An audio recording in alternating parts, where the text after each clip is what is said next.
Hello दोस्तों, स्वागत है आपका आपके अपने YouTube channel create wealth with Atul में। मैं हूं आपका दोस्त अतुल गोयल। आज हम बात करेंगे एक छोटे स्टॉक की, पेनी स्टॉक की, जिसने अच्छी वेल्थ क्रिएट करके दी है और एक ही जगह पर जाकर वो again and again resistance face करता है और वहीं से जो है स्टॉक थोड़ा सा नीचे आता हुआ नजर आता है।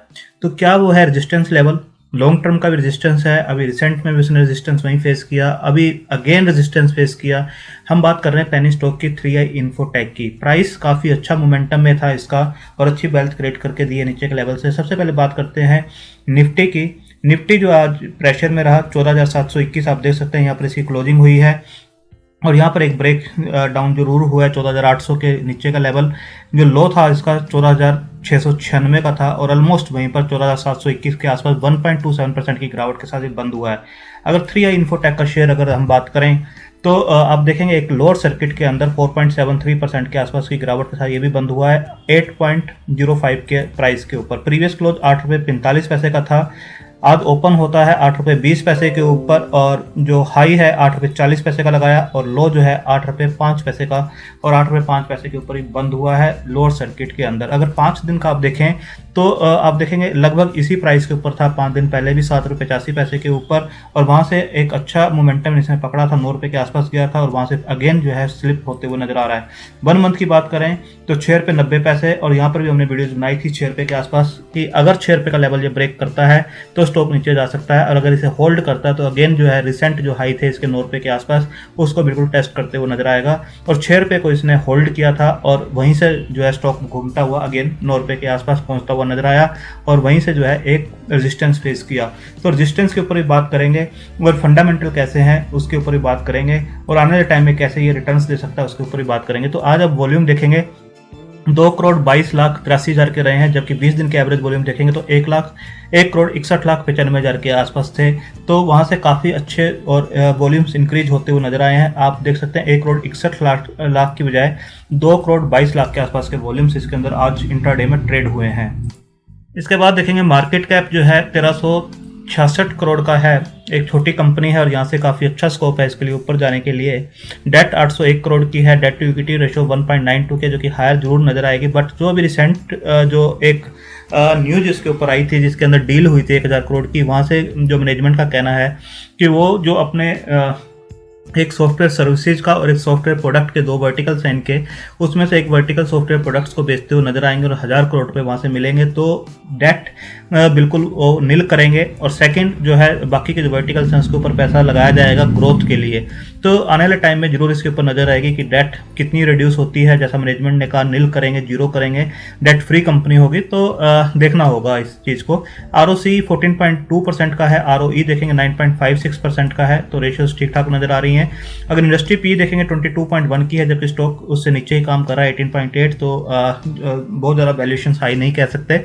अगर बुक वैल्यू देखेंगे 2.58 की है, प्राइस टू बुक वैल्यू 3.27 का निकल कर आता है। अगर कल की ये अपडेट नहीं हुआ है, आज 8 रुपये 5 पैसे पे क्लोज हुआ है, तो 3 पॉइंट समथिंग पे ये प्राइस टू बुक वैल्यू है, तो बहुत ज़्यादा कॉस्टली यहाँ से भी नज़र नहीं आता है। डिविडेंड ये पे नहीं करते हैं, फेस वैल्यू जो है इसकी 10 की है और आप देखेंगे कि प्लज कोई भी शेयर इन्होंने नहीं कर रखा है और प्रोमोटर की कितनी होल्डिंग है उसके ऊपर भी एक नज़र जरूर डालेंगे।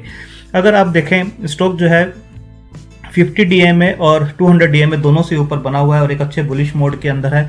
ऊपर के लेवल पे जरूर करेक्शन इसके अंदर दिखाई दी है, बट वो करेक्शन देखनी होगी। वो रेजिस्टेंस मैं आपको जरूर बताऊंगा कि कहाँ रेजिस्टेंस ये फेस कर रहा है, अगर उसको ब्रेक करता है तो क्या लेवल्स बन सकते हैं और नीचे कितना ये अप स्लिप हो सकता है।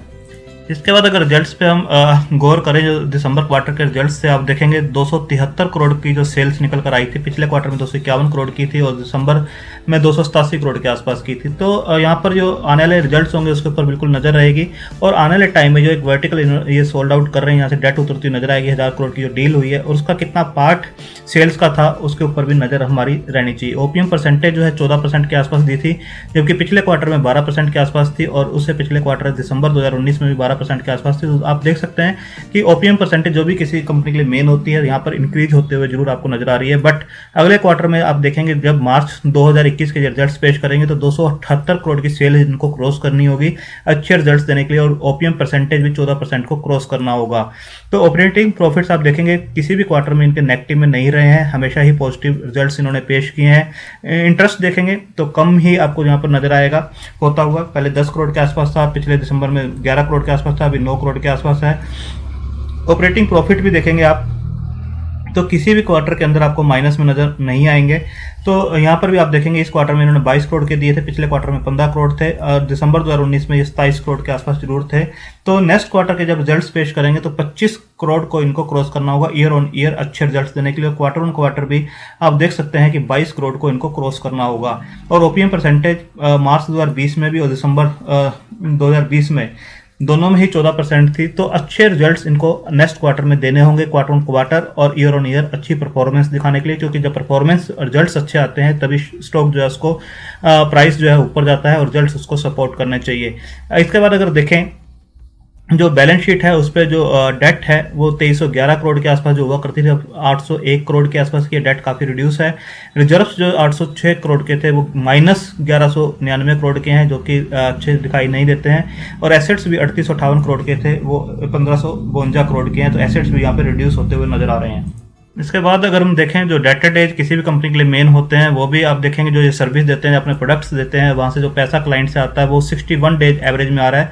आप देखेंगे ये भी एक रेंज के अंदर बने हुए हैं, पहले से रिड्यूस जरूर हुए हैं पिछले कुछ सालों से, 74, 78, 80, अब 61 के आसपास काम कर रहे हैं, 61 के आसपास। तो ये भी एक अच्छी चीज़ है कि जो डेटर डेज हैं कम हुए हैं। शेयर होल्डिंग पैटर्न की बात करें तो प्रमोटर की होल्डिंग आपको यहाँ पर नजर नहीं आएगी, जैसे मैंने ऊपर भी बताया आपको कि प्रमोटर ने प्लग्स जो किया हुआ है 0 है, तो यहाँ पर प्रमोटर की होल्डिंग आपको नजर नहीं आ रही है। एफआईआई के पास जो है 0.18 के आसपास का स्टेक है, डीआई के पास 23.82 के आसपास का स्टेक है। अगर डीआई की बात करें तो मोस्टली इसके अंदर आपको बैंक्स ही नजर आएंगे, IDBI bank, standard chartered, Canara bank. तो जो डेट है कहीं ना कहीं आप देख सकते हैं कि उसको रिस्ट्रक्चर जो किया जाता है, वहाँ पर जो बैंक्स की होल्डिंग्स है उनको इक्विटी जो अलॉट की जाती है वो यहाँ पर स्टेक्स आपको जरूर दिखाई देंगे। पब्लिक के पास जो होल्डिंग है वो 76 के आसपास की है, और इसके अंदर भी आप देखेंगे सही मल्टीपल एसेट्स मैनेजमेंट के पास 16 के आसपास की है, बाकियों के पास 5-6% के आसपास की है। तो 55-56% के आसपास आप देखेंगे रिटेलर्स के पास है, बाकी सब जो है स्ट्रॉन्ग हाथों में है। तो प्रमोटर का यहाँ पर स्टेक आपको नजर नहीं आएगा।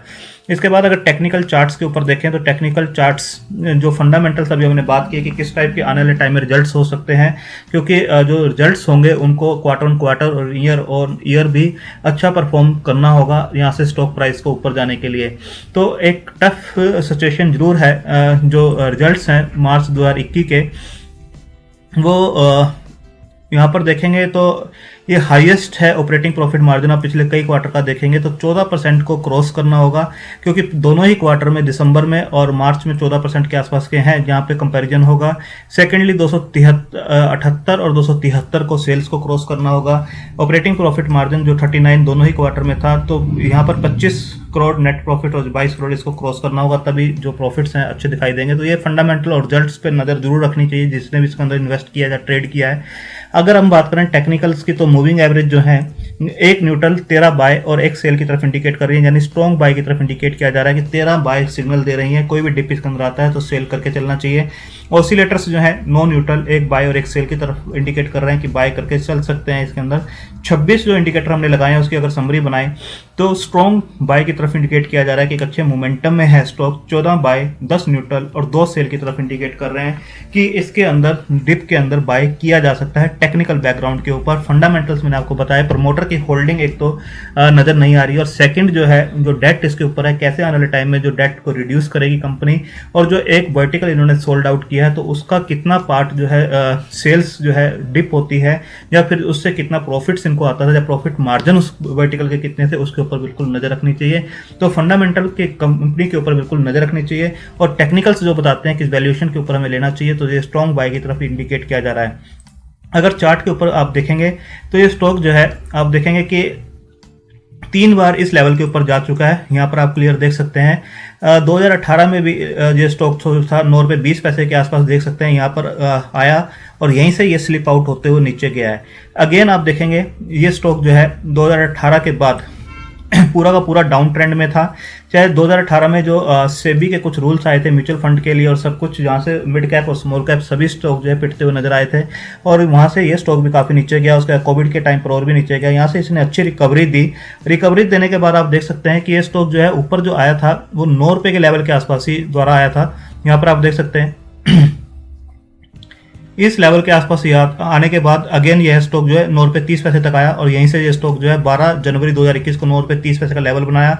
वहाँ से स्टॉक जो है फिर रिजेक्ट हुआ और 6 रुपये को इसने टच किया, और यहीं पर हमने वीडियो बनाई थी और बताया था कि यहाँ से स्टॉक घूम सकता है। तो यहाँ पर स्टॉक अगेन घूमा और ऊपर का जो लेवल बनाया 9 रुपये 15 पैसे का बनाया।